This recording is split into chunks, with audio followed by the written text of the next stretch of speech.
नमस्कार दोस्तों, इस वीडियो में हम लोग बात करेंगे टाटा मोटर्स के बारे में। थोड़ा लेटेस्ट न्यूज़ आया है जिसमें इसका डोमेस्टिक सेल्स बहुत ही अच्छा खासा मार्जिन से राइज किया है। और उसके बाद हम लोग चार्ट पर भी चलकर देखेंगे कि कैसे हम लोग को एंट्री मिल सकता है।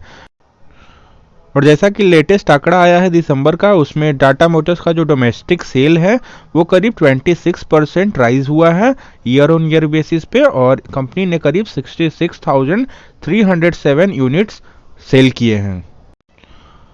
और टाटा मोटर्स का डोमेस्टिक सेल्स जो रहा है वो करीब 66,307 यूनिट रहा है दिसंबर 2021 में, जो कि पिछले साल रहा था दोस्तों 53,430 यूनिट्स का सेल पिछले साल दिसंबर 2020 में देखने को मिला था।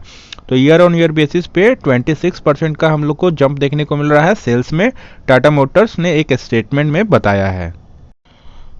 और बोथ डोमेस्टिक और इंटरनेशनल मार्केट मिला के Q3 FY22 में कंपनी का व्हीकल्स का सेल्स रहा है करीब 1,99,633, और जहां पिछले साल रहा था 1,58,218 यूनिट्स ड्यूरिंग Q3 FY21 में। और कंपनी के द्वारा ये भी बताया गया कि जो कमर्शियल व्हीकल का सेल रहा है वो करीब 90,529 यूनिट्स रहा है, जो कि 15% इंक्रीज हुआ है प्रीवियस क्वार्टर से and 10% higher than the same quarter last year. और ऑटो जायंट टाटा मोटर्स ने ये भी बताया कि SCV और ILCV सेगमेंट इसका बहुत ही ज़्यादा बेनिफिट हुआ है, क्योंकि ई कॉमर्स सेगमेंट में बहुत ही ज़्यादा ग्रोथ देखने को मिल रहा है। और जैसे कंस्ट्रक्शन और इंफ्रास्ट्रक्चर क्षेत्र में बहुत ही ज़्यादा इन्वेस्टमेंट सेंट्रल और बोथ स्टेट गवर्नमेंट के द्वारा किया जा रहा है, उसके कारण बहुत ही ज़्यादा activities such as mining, petroleum, oil lubricant और भी अदर इंडस्ट्रीज़ को डिमांड बढ़ा है। और मीडियम और हैवी कमर्शियल व्हीकल का सेल टाटा मोटर्स का बढ़ते हुए हम लोग को दिख रहा है। और कंपनी का जो इंटरनेशनल बिजनेस है उसमें भी रिकवरी देखने को मिला है, और 10% इसमें भी हम लोग को ग्रोथ देखने को मिला है क्वार्टर ऑन क्वार्टर बेसिस पे। और 33% हम लोग को सेम क्वार्टर में पिछले साल की तुलना में इंक्रीज देखने को मिला है, ऐसा टाटा मोटर्स ने अपने स्टेटमेंट में बताया है। लेकिन नियर फ्यूचर में थोड़ा ग्रोथ प्रोस्पेक्ट थोड़ा फ्लूइड रह सकता है, थोड़ा अंडर प्रेशर रह सकता है, क्योंकि अभी हम लोग जान रहे हैं सेमीकंडक्टर का बहुत ही शॉर्टेज चल रहा था और सप्लाई चेन ग्लोबली टूटने के कारण सेमीकंडक्टर का शॉर्टेज हर इंडस्ट्रीज पे देखने को मिल रहा था। और भी अदर फैक्टर जैसे कोविड केसेस बढ़ना और भी अंडरलाइंग डिमांड्स, जैसा इकोनॉमी अच्छा रहेगा तो डिमांड बढ़ेगा ऑटो सेक्टर में, इसीलिए माना जाता है इकोनॉमी ड्रिवन होता है। ये सभी फैक्टर टाटा मोटर्स के ग्रोथ को इम्पैक्ट कर सकते हैं।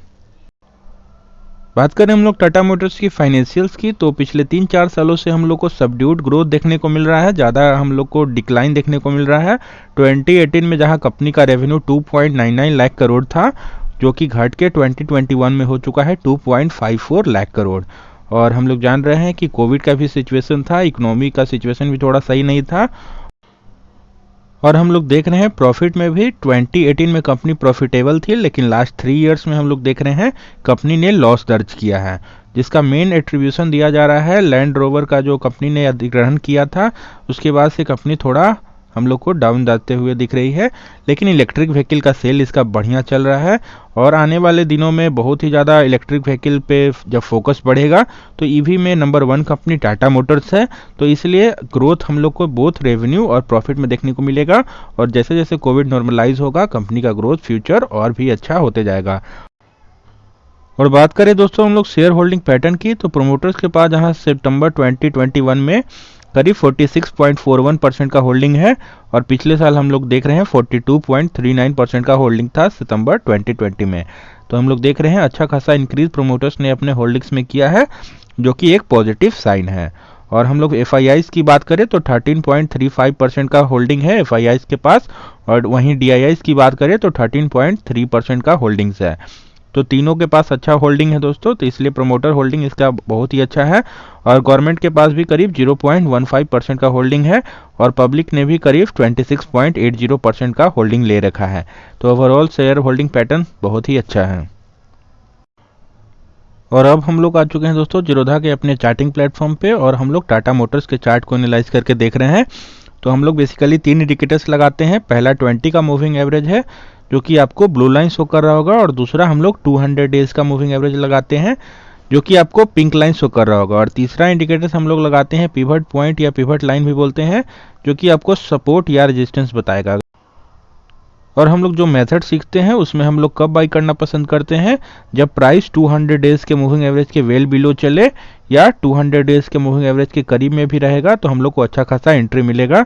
लेकिन प्राइस जैसे ही 200 डेज के मूविंग एवरेज से बहुत ही ज़्यादा दूर चला जाए और स्पेस बहुत ही ज़्यादा हो जाए प्राइस और 200 डेज के मूविंग एवरेज के बीच में, तो वैसा केस में करेक्शन आता है।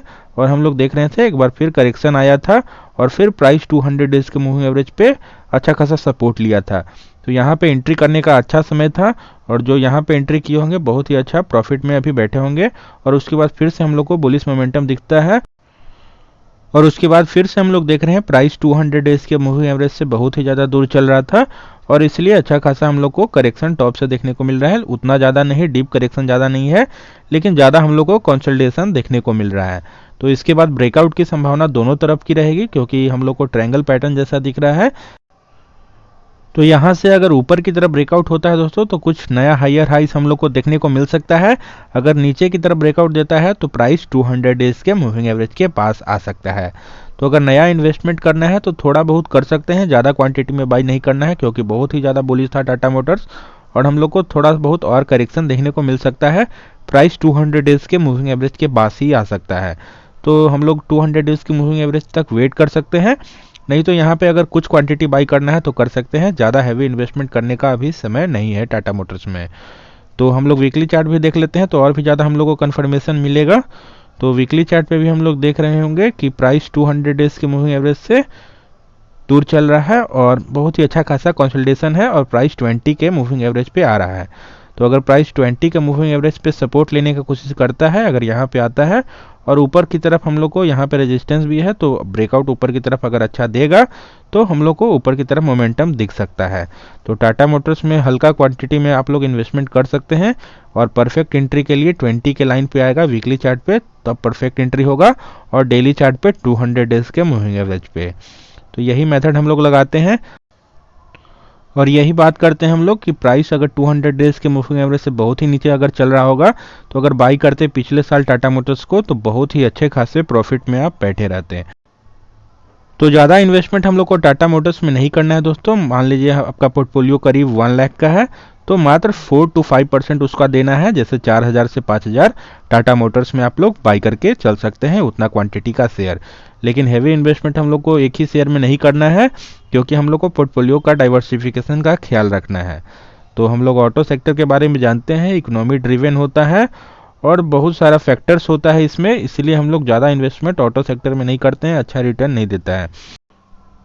तो ज़्यादा इन्वेस्टमेंट तो हम लोग को नहीं करना है ऑटो सेक्टर में दोस्तों, लेकिन हम लोग थोड़ा मिनिमम इन्वेस्टमेंट कर सकते हैं क्योंकि इंडिया का राइजिंग मिडिल क्लास बहुत ही बड़ा है और इसलिए ऑटो सेल्स आने वाले समय में बढ़ने का उम्मीद है और इलेक्ट्रिक व्हीकल का भी दौर आने वाला है। उसके बाद बहुत ही अच्छा खासा ग्रोथ हम लोग को ऑटो सेक्टर में भी देखने को मिलेगा। जैसे जैसे पेट्रोल और डीजल व्हीकल हटेंगे ईवी व्हीकल्स अपना मार्केट कैप्चर करेगा, तो उसके बाद बहुत ही अच्छा ग्रोथ इस सेगमेंट में भी देखने को मिलेगा।